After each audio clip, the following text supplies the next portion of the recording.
2025 में गोल्ड ने लगभग 60% से यस, ज़्यादा रिटर्न, चांदी ने 130% से ज़्यादा यस, यस, रिटर्न। यस, 2026 में जैसे कि कहीं न कहीं जो इन्वेस्टर का भरोसा वो बरकरार रखा था। ये कहा जा रहा है कि अब ऐसा तो नहीं होगा कि चांदी सोना का रूप लेगी और सोना जो है चांदी का रूप लेगा, मानते हैं? देखिए वो उसमें शायद मुझे लगता है कि ऐसा ना हो, हुँ, क्योंकि चांदी में दोनों चीज़ें ऐड होती हैं, सेफ हेवन डिमांड भी होती है और इंडस्ट्रियल डिमांड भी ऐड होती है। अगर आप अभी पिछले 6 दिनों में देखेंगे तो चांदी 12% रिटर्न दे चुकी है महज़ 5 दिनों में। गोल्ड केवल 3% इंक्रीज़ हुआ है। तो यहाँ पर अगर आप देखेंगे तो सोने, चांदी में रिटर्न आने चालू हो गए हैं। इवन सभी मेटल्स में डिमांड बढ़नी चालू हो गई है। डिमांड बढ़ी है, रिटर्न आते हुए दिखाई दे रहा है। तो मुझे लगता है कि 2026 भी आपको ऐसे ही दिखाई देगा। हाँ, हो सकता है कि शायद उस लेवल पे रिटर्न ना देखने को मिले या उससे भी ज़्यादा रिटर्न आ सकते हैं। हुँ। क्योंकि जिस तरीके से जियोपॉलिटिकल कंसर्न्स ऐड हुए हैं, सडनली देखने को मिले हैं, तो ये आगे एस्केलेट हो सकते हैं। तो चांसेस है कि आपको गोल्ड के अंदर रिटर्न देखने को मिले, हो सकता है 30-40% रिटर्न देखने को मिले या हो सकता है कि चांदी भी आपको 80-100% के आस-पास रिटर्न लाती हुई दिखाई दे, तो चांदी में और गोल्ड में आपको रिटर्न देखने को मिलेगा।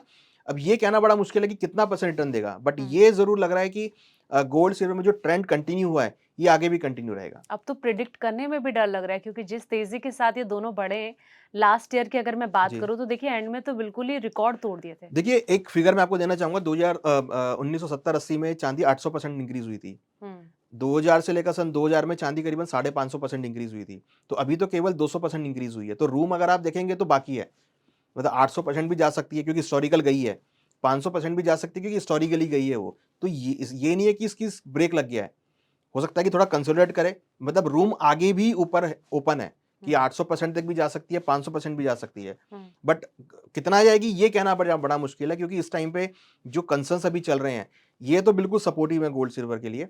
बट प्राइस काफ़ी बढ़ चुके हैं तो लोग प्रॉफिट बुक भी करते हैं, लोग थोड़ा स्टेबल भी है, रुकते भी हैं। हुँ। और ऐसे में जनरली हम देखते हैं फिजिकल मार्केट में थोड़ा प्राइस रुकता भी है। तो वो अभी स्टार्ट हुई है रैली, तो देखते हैं कि अभी 1 डेढ़ महीना निकलेगा तो और क्लैरिटी आती हुई दिखाई देगी। Then will revise our targets. Anuj ji budget के बाद इक्विटी वर्सेस गोल्ड यस। क्या कहेंगे? इसको लेकर क्या प्रिडिक्ट करेंगे? देखिए इक्विटी वर्सेस गोल्ड में आप देखेंगे तो डेफ़िनेटली इक्विटी का तो मुझे लगता है कि साल है, इक्विटी में मोमेंटम आएगा, बट हाँ, गोल्ड का साल तो रहने वाला है। हुँ, अगर लोगों की जेब में पैसा आएगा, तो भी लोग पैसा डालेंगे गोल्ड में। लोगों की जेब में पैसा आएगा तो वो ज्वेलरी परचेज़ करेंगे, गोल्ड परचेज़ करेंगे, सिल्वर परचेज़ करेंगे, तो वो रहेगा। अगर अनसर्टेनिटी का माहौल होगा तब भी लोग गोल्ड परचेज़ करेंगे। तो गोल्ड मुझे लगता है कि अब उस कैटेगरी में है जहाँ पर लोगों की जेब में पैसा आएगा तो भी लोग पैसा गोल्ड में डालेंगे, लोगों को अनसर्टेनिटी लगेगी तब भी लोग गोल्ड में पैसा डालेंगे। हुँ, equity is a part of wealth creation. अगर आपको वेल्थ क्रिएट करनी है लॉन्ग टर्म पे तो आप इक्विटी में पैसा डालिए। हुँ, आपको अगर उस वेल्थ को बचाना है, हेज करना है, तो लोग गोल्ड में पैसा डालेंगे। हुँ। तो गोल्ड अब उस कैटेगरी में है कि अगर कोई भी आपको अनसर्टेनिटी लगती है या कोई भी अनक्लैरिटी आती है मार्केट में तो लोग फिर गोल्ड में पैसा डालेंगे। तो डेफ़िनिटली मुझे लगता है कि गोल्ड यहाँ पर जो है पॉजिटिव मोमेंटम दिखाएगा। हुँ, अगेंस्ट इक्विटी, इक्विटी में भी मोमेंटम आएगा, ऐसे नहीं इक्विटी में नहीं आएगा। हुँ। इक्विटी में अच्छी रैली बनेगी, ऐसा मैं मान के चल रहा हूँ कि इस साल इक्विटी में अच्छा मोमेंटम आ सकता है। अपॉर्च्युनिटी इक्विटी में देखने को मिलेगी, बट हाँ, गोल्ड भी साथ-साथ चलेगा। लेकिन पैसा कहाँ बनेगा? पैसा दोनों में ही बनेगा इस बार। हुँ, हालाँकि लास्ट ईयर भी हमने देखा इक्विटी 10% इंक्रीज़ हुई है। बहुत सारे ऐसे स्टॉक्स हैं जो मोर देन 50% इंक्रीज़ हुए हैं। मेटल स्टॉक आप देखिए 70-70% तक इंक्रीज़ हुए हैं। हुँ। तो पैसा बना है इक्विटी में, बट हाँ, अगर आप कंपैरिज़न करेंगे निफ्टी को लेके तो निफ्टी केवल 10% चल रही है as per the gold. But stocks में लोगों का पैसा बना है, लॉन्ग टर्म पैसा बना है, म्यूचुअल फंड में लोगों का पैसा बना है। तो वो पैसा बनने की जो स्पीड है वो इक्विटी में रहेगी, बट गोल्ड भी यहाँ पर मूव करता हुआ दिखाई देगा। बिल्कुल। अच्छा जैसे कि कहीं न कहीं ईवीज़ की अगर मैं बात करूँ तो सरकार इस पर भी ज़ोर दे रही यस। है। इसके क्षेत्र में भी बहुत ज़्यादा डेवलपमेंट देखने को मिल रहा है। तो अभी अगर मैं कॉपर और एल्यूमीनियम की बात करूँ तो कई सारी जगह पर इनका बहुत तेज़ी से यूज़ हो रहा है। यस। अब ऐसे में कहा जा रहा है कि शायद हो सकता है कि गोल्ड और सिल्वर की जगह इन पर भी अगर जी, जी। इन्वेस्ट किया जाए तो कहीं न कहीं छप्पड़-फाड़ यस। रिटर्न मिल सकता यस, है। यस। तो आपको लगता है कि सरकार अगर जिस तेज़ी के साथ ये बढ़ रहे हैं, इसको लेकर कुछ सोच सकती है? कुछ अनाउंसमेंट इस पर भी हो सकता है इस सेक्टर पर?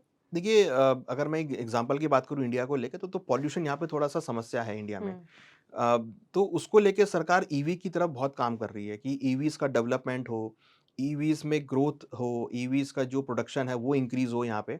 तो मुझे लगता है कि डेफ़िनेटली जब ईवीज़ की हम बात करेंगे तो बैटरीज़ का बहुत यहाँ पे रोल प्ले होगा। और ईवीज़ की जब हम बात करते हैं तो जो उसकी एक स्टेबिलिटी है ईवी की कि आप कितने किलोमीटर चला सकते हैं, उस पे सरकार काम करेगी, उसके डेवलपमेंट पे काम करेगी। आप एक बार चार्ज करने के बाद लंबी आप जो है गाड़ी को चला सकें। तो हुँ, उसके लिए डेफ़िनिटली मेटल्स का बहुत यूज़ होगा। चाहे हुँ, वो कॉपर हो, चाहे वो सिल्वर हो, चाहे वो ज़िंक हो, चाहे वो लेड हो, तो सारे मेटल यहाँ पे काम करेंगे।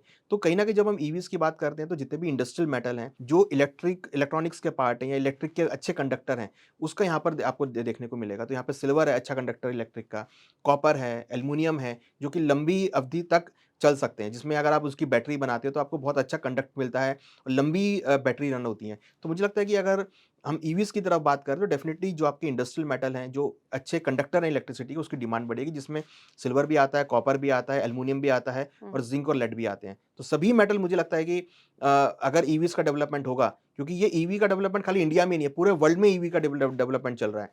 तो मुझे लगता है कि वहाँ पर आपको अच्छे खासा जो है ट्रेंड देखने को मिलेगा। हुँ।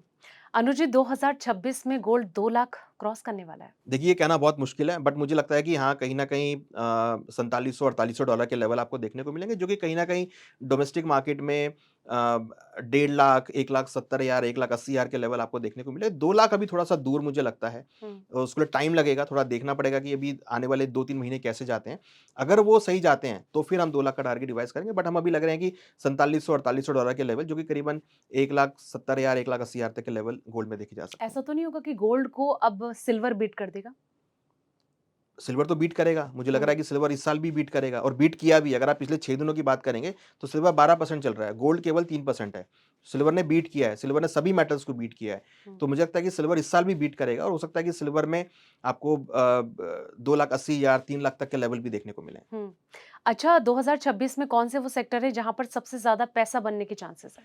देखिए, जैसे मैंने कहा कि डिफेंस सेक्टर सबसे ज़्यादा नज़र में रहेगा, क्योंकि डिफेंस पे बहुत फोकस होने वाला है, क्योंकि खाली इंडिया नहीं, सभी इकोनॉमीज़ डिफेंस पे फोकस कर रही हैं। सब अपनी क्षमता को बढ़ा रही हैं, डिफेंस क्षमता को, तो उस पे बहुत ज़्यादा फोकस होने वाला है और उसमें अच्छा खासा बजट एलोकेशन भी आपको देखने को मिलेगा, डेवलपमेंट भी देखने को मिलेगी और वहाँ पे अच्छा मोमेंटम भी देखने को मिलेगा। प्लस रेलवे सेक्टर मुझे लगता है कि अच्छा हो सकता है, क्योंकि रेलवे भारत को जोड़ता है, कनेक्टिविटी बहुत स्ट्रॉन्ग होती है और जिस तरीके से हम देख रहे हैं कि वंदे भारत एक बहुत बड़ा अच्छा एग्ज़ाम्पल है, जो कि हम देख रहे हैं कंटिन्यूअसली इसमें ग्रोथ देखने को मिल रही है और लोग पसंद कर रहे हैं, सबसे बड़ी बात है। तो उसकी वजह से भी मुझे लगता है कि रेलवे सेक्टर ग्रोथ कर सकता है, तो रेलवे सेक्टर भी इम्पोर्टेंट रहेगा। प्लस एग्रीकल्चर सेक्टर पे सरकार बहुत ध्यान देगी, क्योंकि एग्रीकल्चर एक ऐसा सेक्टर है कि अगर आपका एग्रीकल्चर सेक्टर स्ट्रॉन्ग हो गया, हुँ, तो फिर आपको बाहर पे डिपेंड होने की ज़रूरत नहीं है। आपके पास भरपूर जो है अनाज देश में रहेगा। वो हमने कोविड में देखा था हुँ, कि भारत में इतना अनाज था कि हमने बाहर की तरफ हमने नहीं देखा, हमने इंटरनली सबको अनाज पहुँचाया। तो हुँ, ये एक बहुत बड़ा यूएसपी इंडिया के लिए कि हमारे पास क्षेत्रफल बहुत बड़ा है, हमारी जो एग्रीकल्चर कैपेसिटी है वो बहुत बड़ी है और उसमें हम बहुत अच्छा प्रोडक्शन भी कर रहे हैं। तो हुँ, इसको इंक्रीज़ करने की ज़रूरत है, उसपे मुझे लगता है सरकार ध्यान देगी। हुँ। तो ये 3 सेक्टर है जो मुझे लगता है कि 2026 में आपको अच्छे रिटर्न दिखा सकते हैं।